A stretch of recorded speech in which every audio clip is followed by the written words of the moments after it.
حتما صاحب ډېره زیاته مننه چې د مرکې دپاره مو وخت راکړو. څو ځینې مسایل چې په افغانستان کې د وروستیو انکشافاتو په نامه یادېږي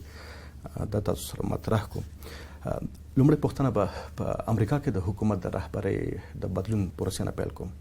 یو ځل بیا جمهوریت غوښتونکي واک ته راغلل. دوی هغه خلکو چې د تروریزم په خلاف مبارزه یې پیل کړه او نړیوال ائتلاف یې رامنځته کړه. د دوی پر راتګ سره بیرته واک ته څه فکر کوئ چې په افغانستان کې د تروریزم په خلاف کومه مبارزه چې روانه ده په دې کې به کوم بدلون راشي ځانګړی؟ زموږ عمده فرضیه په دې بنسټ باندې ده چې د امریکې او د افغانستان ګټې د تروریزم سره په مبارزې کې مشابه دي او په ځینې ځایو کې حتی تقریبا عیني ګټې دي. تروریزم د دوی هم دشمن دی، زموږ هم دشمن دی، د ټولې منطقې دشمن دی او د تروریزم ترمنځ باید فرق ونه شي او یوه پالیسي د ټولو هیوادو وي. د افغانستان او د امریکې همکاري اصلا د دې منطقې په ګټه او دا خبره موږ دا ټولې منطقې ته کوي. که خدای مکړه دا همکاري نه وي، تاوان یې یوازې افغانستان ته نه دی، تاوان یې امریکې ته دی، تاوان یې اروپا ته دی او تاوان یې دې ټولې منطقې ته دی. په دې خاطر امریکا د دې ګټو مشترکو ګټو پر بنسټ خپله پالیسي تیاروي. زموږ امید دی چې نوې اداره چې راځي د ښاغلي ټرمپ په مشري همدغه پالیسي تعقیب کړي او نوره هم وده ورکړي او قوت ورکړي. ښه زیری دا وایي چې همدغې مشترک درک او فهم پر بنسټ باندې د وارسا کنفرانس جوړ شو. افغانستان سره بیا د آینده 4 کالو دپاره ډېر ټینګ تعهد وکړي په امنیتي چارو کې. بیا یې ورپسې د بروکسل کنفرانس وشوی چې هغه په ملکي چارو کې د افغانستان سره ټینګ تعهد وکړي. که چیرې دغې کنفرانسو ته او ژمنو ته توجه وکړو نو دا امید پیدا کېږي چې اوس هم دنیا او افغانستان په هماغه یو فکر په هماغه یو درک باندې خپله پالیسي مخ ته وړي. حتما صاحب د امریکا د اوسني حکومت چې تقریبا د ماموریت دوره د پای ته رسېدو په حال کې ده، د ښاغلي اوباما تر ډېره پورې سیاست دا و چې په منځني ختیځ کې او په افغانستان کې د خپلو ځواکونو شمیر کم کړي، په جنګ کې خپله ښکیلتیا کمه کړي او بالاخره صفر ته یې ورسوي. تر ډېره پورې انتقادونه هم دا و چې د امریکا لخوا دا اقدام په یو نامناسب وخت کې شوی دی. که چېرته دغه پالیسي دوام وشي نو په هغه صورت دوام وکړي، په هغه صورت کې به نتایج څه وي د تروریزم په خلاف مبارزه کې؟ او کنه تاسو داسې څه هیلهمندي لرئ چې د ټرمپ اداره به وکولی شي حالاتو نه په صحیح معناو باندې د انځور په اخیستلو سره دغه مبارزه یو ځل بیا پیاوړې کړي؟ د دې کار لپاره که اجازه یې زه به یو څه تفصیل ته ولاړ شم، ځکه دا موضوع پیچلې ده او د دوی سره کوم استدلال چې موږ کوو نو باید دا ټوله اړخونه یې وڅېړو. اوله موضوع دا ده چې تروریزم موږ د 4 مختلفو ګروپو سره یې مخامخ یو. یو یې هغه ګروپونه دي چې افغاني هویت لري او د افغانستان. دویمه ډله یې د پاکستان ده چې په هغې کې لشکر طیبه ده، په هغې کې د TTP ورته وایي، جیش محمد ورته وایي، چې په اصطلاح دا اسلامي نومونه یې پر ځان ایښي دي اما په اصل کې د مسلمانانو سره دښمني. درېیمه ډله یې د منځنۍ اسیا د منطقې ډله ده چې په هغې کې چینایان دي لکه د ATIM، په هغې کې د ازبکستان د IMU ده او په هغې کې چچنیایان دي او د نورې ډلې. څلورمه ډله یې بین المللي ډله ده چې په هغې کې القاعده ده او داعش ده. نو موږ د دې 4 ډلو سره همدا اوس مخامخ یو. دا 4 ډلې د یو بل سره همکاري کوي، د یو بل سره نږدې اړیکې ساتي ځکه یو بل ته ضرورت لري. اوس نو په دوی کې یوه ډله علاقمندي په افغانستان کې، یعنې د افغانستان د آیندې لپاره چې د افغانان دي. 3 ډلې نورې په افغانستان کې په دې خاطر علاقمندي لري چې د نورو هیوادو په ضد باندې د تروریزم څخه کار واخلي او د نورو هیوادو په ضد باندې اقدامات وکړي. څوک یې د امریکې او اروپا په ضد، څوک یې د روسیې په ضد، څوک یې د ایران او څوک یې د هند او د چین او د منځنۍ اسیا په ضد. زموږ استدلال و امریکایانو سره او د ناټو سره دا دی چې تاسې دوه مکلفیته په دې کار کې لرئ او په دې دوه مکلفیتو باید زموږ سره ودرېږي. اول مکلفیت مو دا دی چې دا جګړه بې د افغانستان د همکارۍ نه شي وړلی. بنا زموږ قواوې باید تقویت کړي، زموږ د قواو مرسته وکړي. دویم مکلفیت مو دا دی چې د افغانانو سره خو به په کوم ځای کې چې دوی مخالفت لري هغه زما مسؤلیت دی. زه به ورسره کښېنم، زه به خبرې وکړم، که په خبرو کېدی په خبرو، که په خبرو نه کېدی او بیا جګړه را باندې تحمیلوله، بیا نو زه خپل ملت د دفاع لپاره مجبور یم. اما د دې خارجیانو سره زموږ خبره د دوی ته دا وه چې دا ستاسو مکلفیت دی. القاعده نه افغانستان پیدا کړې ده، نه باید مسؤلیت پر افغانستان ولویږي. داعش نه د افغانستان پیدا کړی او نه باید افغانستان یوازې په جګړه کې د داعش سره پرېښودل شي. جیش محمد، لشکر طیبه نه د افغانستان پیداوار دی او نه باید پر افغانستان برعکس قرباني ده مطلق. بنا دلته مو خبره دا ده چې یو د خارجیانو سره په مستقیمه جګړه کې باید خپل سهم واخلي. افغاني عناصر سره د هغه دپاره زموږ قواوې را سمبال کړي، موږ پرېږدو کار دغه هلې ځله مو څومره نتیجه ورکړې؟ دغه استدلال چې تاسو وړاندې کړی د دغه حقایقو په پام کې ساتلو سره ځواب څه دی؟ تر اوسه خو ډېر مثبت وي. مثلا ښاغلي اوباما تصمیم ونیوی چې خپلې قواوې یې کمې نه کړي بلکې په همدې سطحه یې وساتي د آینده 2 کلو دپاره، په دې چې خپل بین المللي مکلفیت ادا کړي، یعنې د خارجیانو سره په جګړې کې هغه قواوې د افغانانو سره په جګړې کې نه استعمالیږي او نه باید استعمالي شي. د خارجیانو د خارجي عناصر تروریستان چې دویمه فیصله د دوی چې په وارسا کې وسوده، یعنې د ټولو ناټو د خوا څخه چې د افغانستان د قواو د ټینګښت دپاره، د توسعې ودې دپاره دوی فیصلې وکړې. ډېر ژر به تاسې د دې آینده 4 کالو دپاره یو مشخص پلان وګورئ چې افغانستان به علاوه پر نورو خبرو د یو ډېر زبردست هوایي قوا خاوند هم شي. که بیا هم په امریکا کې د حکومت د بدلون مسلې ته راشو، ښاغلي اوباما په خپله دوره کې هڅه وکړه چې د ایران او د سیمې د ځینو نورو هیوادونو سره اړیکې نورماله کړي او څه مثبت پرمختګونه رامنځته شي. خو جمهوریت غوښتونکي تر ډېره پورې داسې مشهور دي چې د ځینو هیوادونو په وړاندې توندلارې سیاست لري، لکه د ایران او ځینې نور هیوادونه د روسیه. دلته بیا هم داسې یو اندېښنه پیدا کېږي چې ممکن دغه هیوادونه حساسیت خپله د افغان حکومت برداشت څه دی، چې آیا حساسیتونه به که چېرته سیاستونه تغییر وکړي افغانستان به متاثره شي؟ مطلق افغانستان ته به هم تاوان ورسیږي، متاسفانه و دوی ته به هم تاوان ورسیږي. دا خبره موږ و دوی ته کړې ده چې ستاسو د ټولو ګټه د امریکې، د ناټو، د ایران، د روسیې، د هند او د چین او د سعودي عربستان او د دې نورو ملکو ګټه په دې کې ده چې افغانستان کې د تروریزم په ضد په جګړې کې د افغانانو سره تاسې مرسته وکړي. دلته خپل خارجي او بهرني نور جنجالونه چې لري د افغانستان ته مه راوړئ، هغه مو په همغه بهر کې وساتئ. اما په افغانستان کې د تروریزم په ضد په جګړې کې ستاسو د ټولو ګټه ده. مننه اتمر صاحب. متاسفانه که حقایقو ته وکتل شي روسیه او ایران عملا ښکېل شوي دي د طالبانو سره د دې روابط،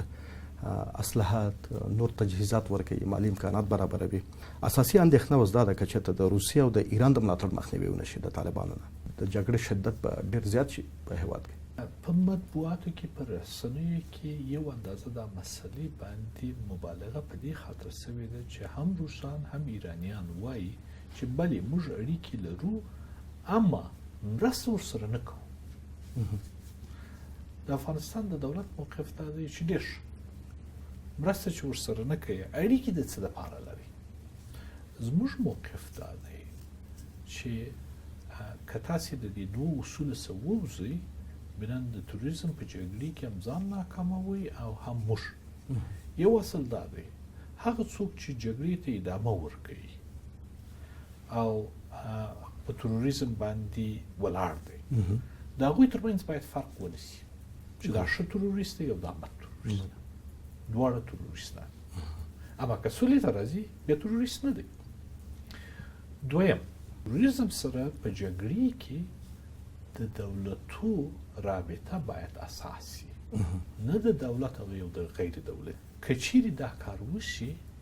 د جګړې کې کامیابي د دوی په نصیب نه کیږي ځکه بیا هم د پاکستان تجربه یوه مهمه تجربه ده چې دوی باید ورته نظر وکړي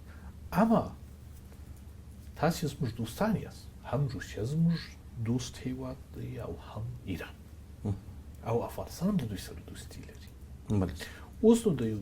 دوست هیواد ته صفت دغه اړیکې چې لري راسه د صلح دپاره ځینې کار واخله نه د جګړې دپاره خپله د افغانستان امنیت شورا دغه موضوع څېړلې څه مطالعه کړې په دې برخه کې دې څه موندلې دي چې دا اړیکې واقعا د روابطو په سطحه دي که نه چې ځینې ریپورټونه چې موږ ترلاسه کوو د ایران په ځینو سرحدي ښارونو کې د افغانستان سره د طالبانو دپاره د روزنې ځینې کمپونه جوړ شوي د هغې دپاره دفترونه حتی د طالبانو د ځینو مشرانو کورنۍ هلته انتقال شوي دي موږ د دې جریان مطالعه په ډېر دقت کړې ده او نور یې کوو او نظارت پر لرو چې دا کومې خواته ځي دا مسله وینئ بیا هم زه په دې خبره باندې ټینګار کوم چې دا دوه هیوادونه زموږ دوست هیوادونه دي هم روسیه هم ایران په پالیسي کې که کوم ځای کې تفاوت نظر ولرو هرومرو خبرې پر کوو اوس په اوسني حالت کې زموږ خبرې د دوی سره په همدې باندې دي زه یې ور بیا مخکینۍ خبره تکراروم چې که د داعش په ضد جګړه ده که د طالب په ضد جګړه ده که د نورو ترهګرو پر ضد باندې جګړه ده دا جګړه همکاري باید افغانستان د دولت سره وشي دویم هر نوع ارتباط د طالبانو سره یا د نورو ګروپو سره چې د صلح دپاره نه یې زموږ د نظره ناجایزه دی او دوستي پکې نه معلومیږي نو بنا دا خبره ورسره تعقیبوو تر اوسه پورې موږ ښه علایم وینو د همکارۍ امید دی چې دا علایم په یو ډېر ښه بنسټ د همکارۍ بدل شي مننه اکبر صاحب که چېرته د روسیې او ایران لخوا دا موضوع لا بربنډه شي او مشخصه شي چې دی د ځینو ځانګړو اهدافو لپاره چې اوس یو هدف دی د داعش په وړاندې مبارزه ښیي که دا همکاري دوام وکړي نو په هغه صورت کې به د افغان حکومت اقدامات سوي بیا به هم دغه کمپاین مخې ته وړي که نه څه لارې چارې به لټوي تر ننه پورې مثبت ګامونه پورته سوي دي نتایج یې بد نه وو یو باثباته حکومت د یو باثباته سیاستمدار مکلفیت دا دی چې وایي چې وروره ګټې دغه دي اصل دغه دی بینان وروره ته مې دوست دي ته مې همکار یې د دغې لارې را سره ولاړ شه اجماع وساته اجماع هم ستا په ګټه ده هم زموږ اما که چیرې دا ونه ساتې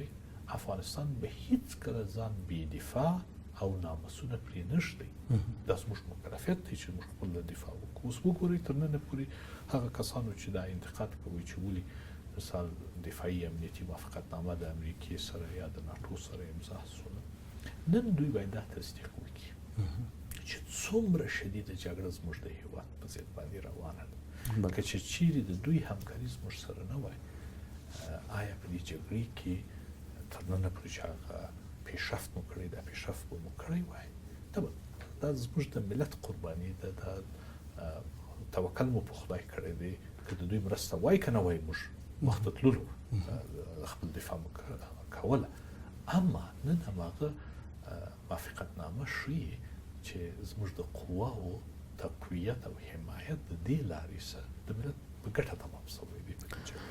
کسان په خبرو کې ورته اشاره وشوه چې روسیه او ایران تر ډیره پورې د طالبانو سره د خپلو اړیکو یو اساسي هدف د داعش په وړاندې مبارزه بولي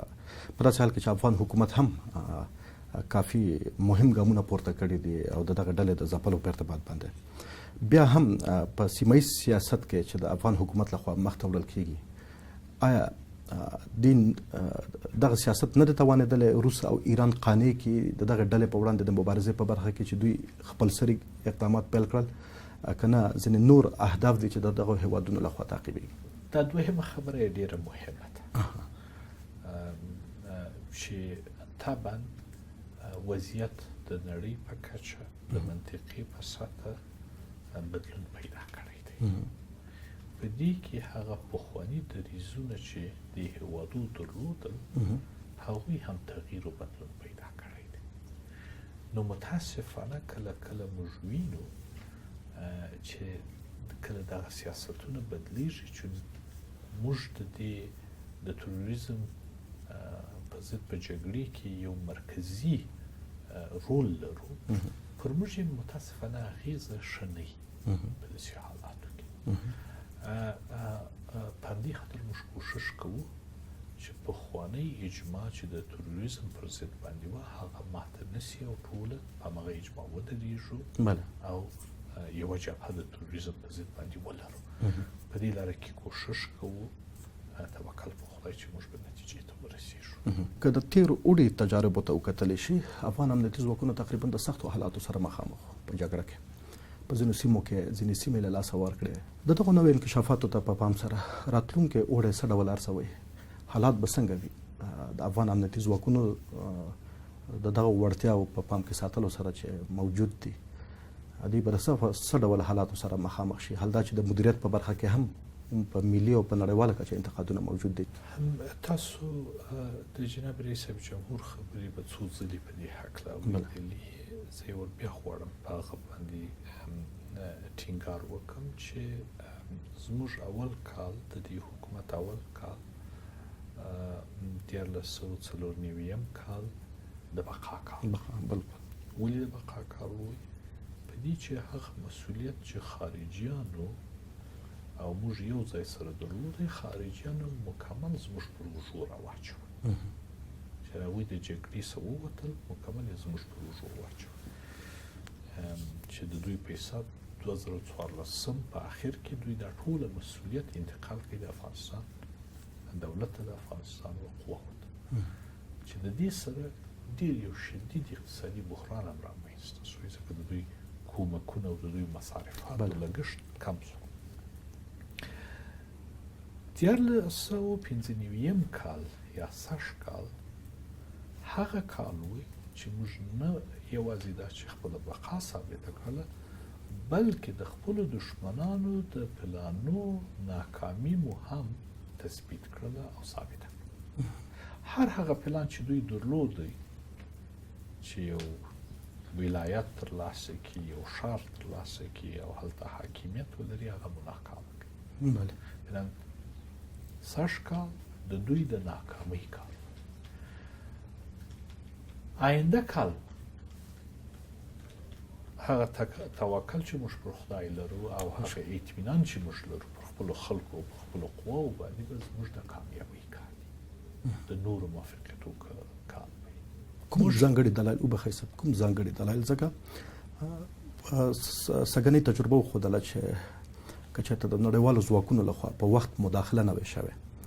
یعنې د هوایي قواو استفاده نه وي شوې، تقریبا قندوز، فراه او هلمند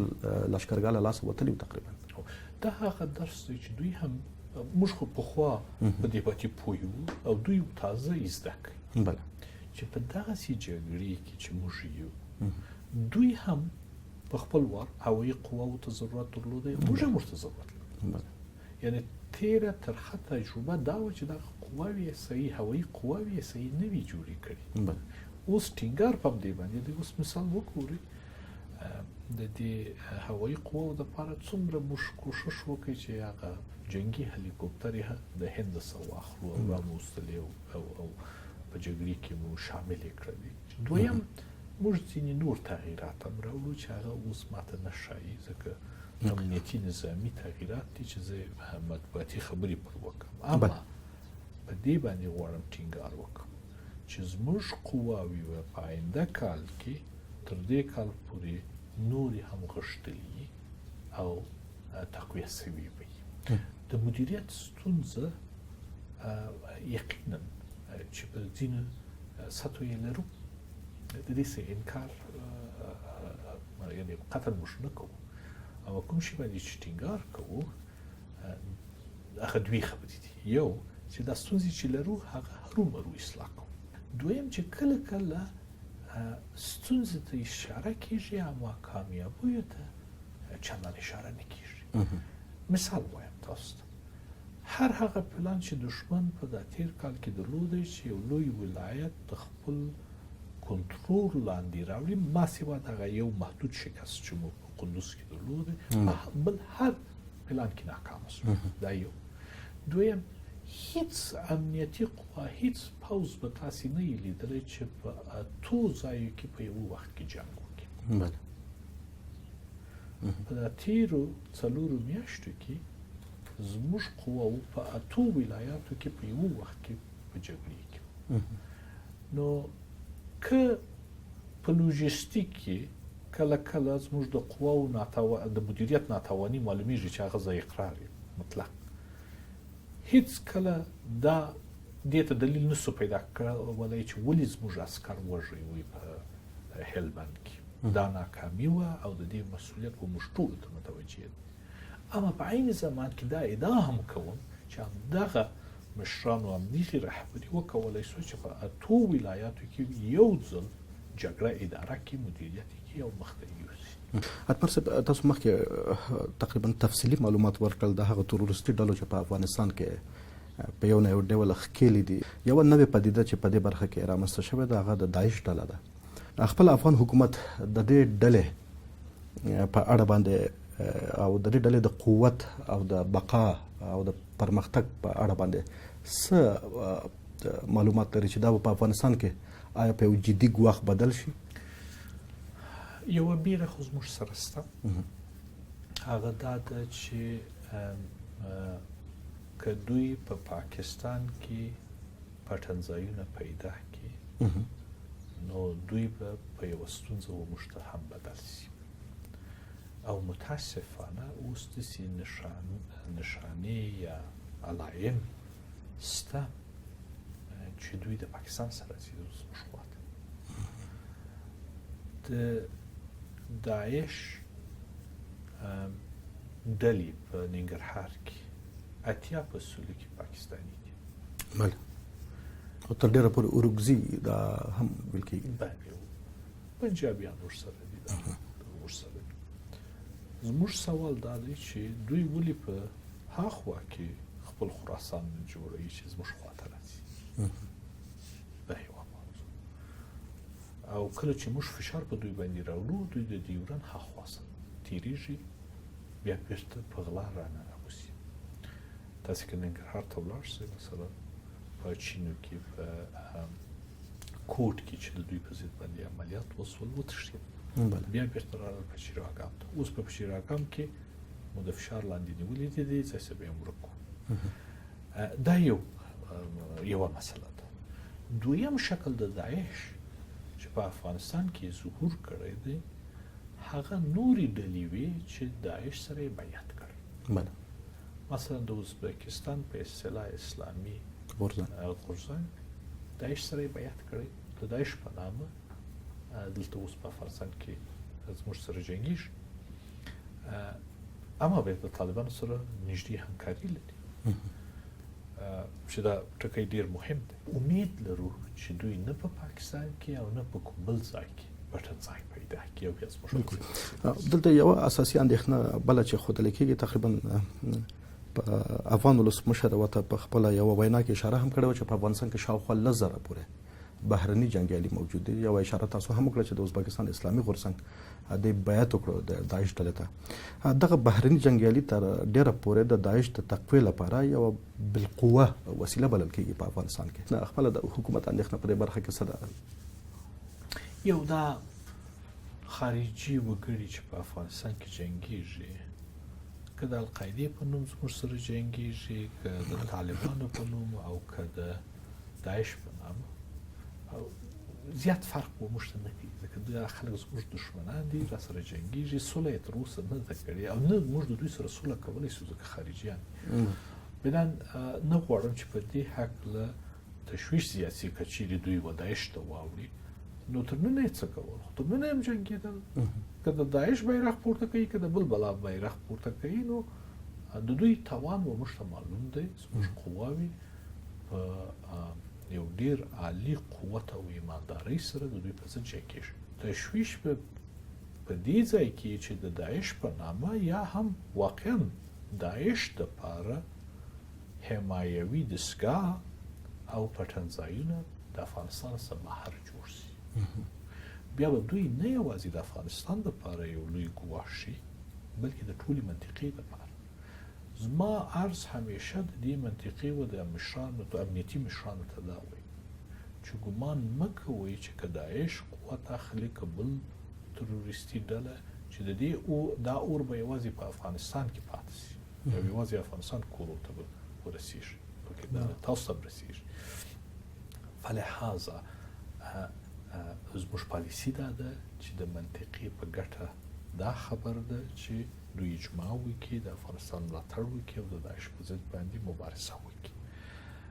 دویمه مسلې ته چې زه بیا هم اشاره کوم، که چیرې په دې منطقې کې یو هیواد یا دوه هیواده د دې مشترکې مبارزې څخه حمایت ونه کړي، افغانستان خپل موقف نه پرېږدي.